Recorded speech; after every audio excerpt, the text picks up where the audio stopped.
গরম ভাতে শোল মাছের পাতলা ঝোল। তেল গরম করে তার মধ্যে শুকনা মরিচ এবং জিরার ফোড়ন দিয়ে নিব।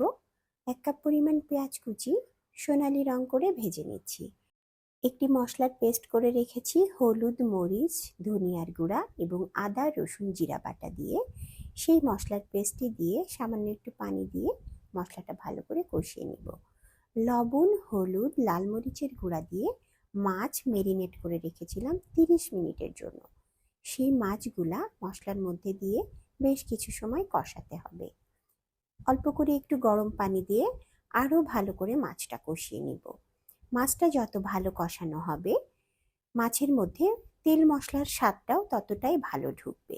যেহেতু মাছটা আমি ভেজে নেইনি, বেশ কিছু সময় ধরে মাছটা কষিয়ে নিয়ে তারপর পরিমাণ মতো গরম পানি দিয়ে দিচ্ছি। এই পানিতেই শোল মাছটা রান্না হয়ে যাবে। উপর থেকে কাঁচা মরিচ এবং ফ্রোজেন ধনিয়া পাতার কুচি দিয়ে 5 মিনিটের জন্য ঢাকনা দিয়ে ঢেকে দিব।